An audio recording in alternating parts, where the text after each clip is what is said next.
Welcome to this documentary. This film explores the rise, influence, and eventual fall of one of the most elusive figures in modern organized crime. The wind coils through the dry hills of western Mexico, a place where the soil can both give life and cultivate violence.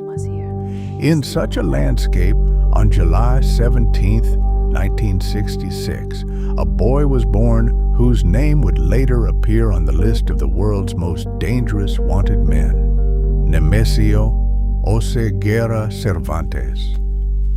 He was born in a small village called Naranjo de Chila in the Aguililla region of the state of Michoacán, a mountainous area far from centers of power with dirt roads and an economy dependent on agriculture. His family was large and financially strained. His father was a farmer, and the land was the family's only real asset. His childhood passed among avocado trees, cornfields, and daily labor. Poverty there was not temporary. It was structural. He left school very early. For a family that depended on labor, education was not a priority. Working the land replaced the classroom in his earliest years. Many accounts describe him as a quiet, hard-working, yet violent teenager, someone who learned early that survival required toughness.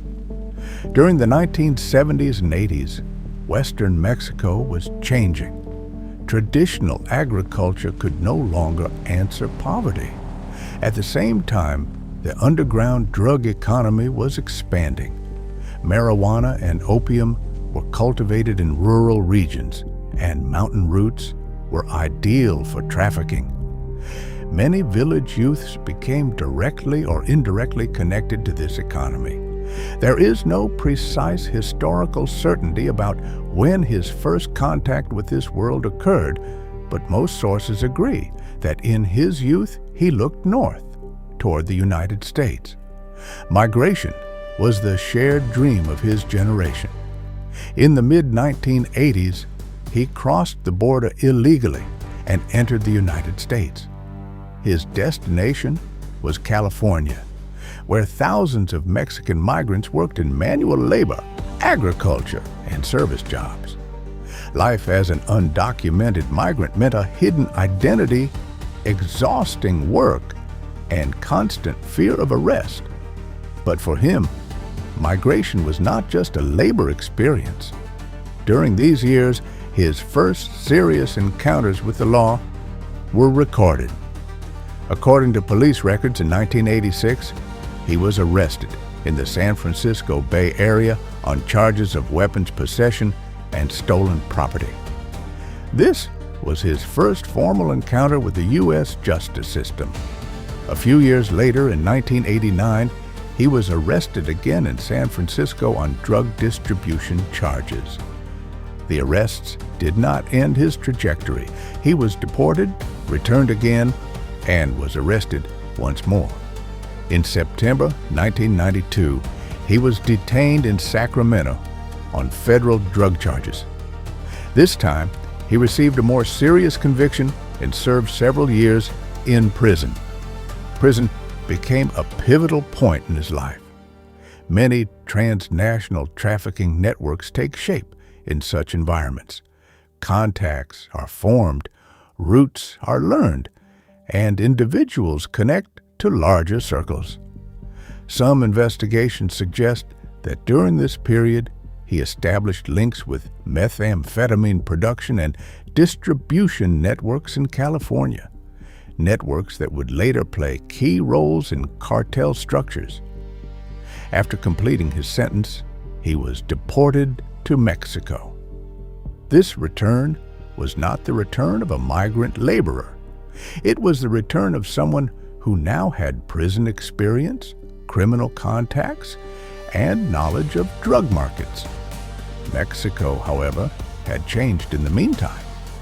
The 1990s were a period of cartel reconfiguration. Old organizations were fragmenting, leaders were being arrested or killed, creating power vacuums. In such conditions, individuals with U.S. experience, trafficking networks, and a capacity for violence were quickly absorbed into criminal structures. He joined the Millennium Cartel, an organization linked to the Sinaloa cartel and active in western Mexico.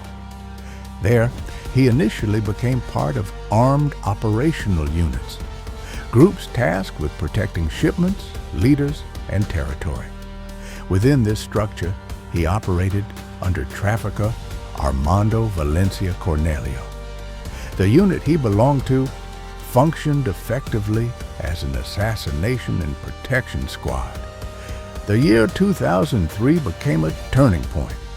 Armando Valencia was arrested. At the same time, the rival group Los Zetas, backed by the Gulf Cartel, launched heavy attacks against the Millennium Cartel. These assaults forced the Valencia family and their allies to retreat to the state of Jalisco. Oseguera relocated to Guadalajara. This geographic shift would play a major role in his future. Jalisco was one of Mexico's most important trafficking logistics hubs, with access to Pacific ports, land routes, and financial networks.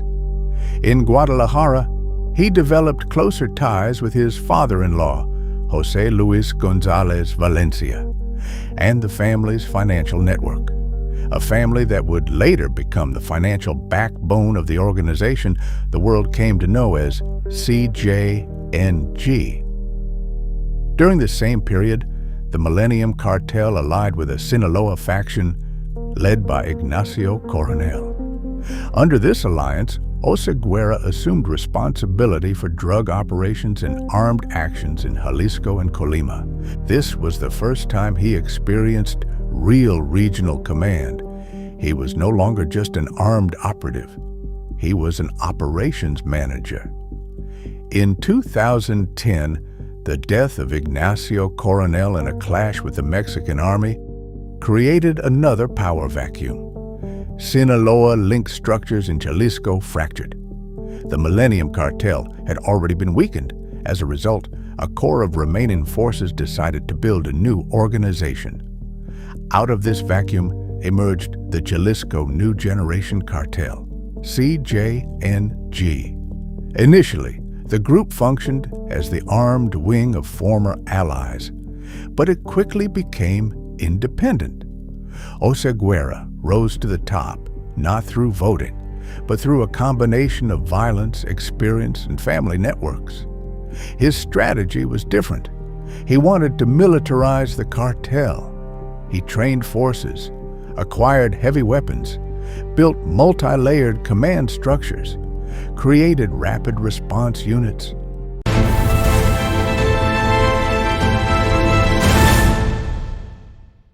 Thank you for watching.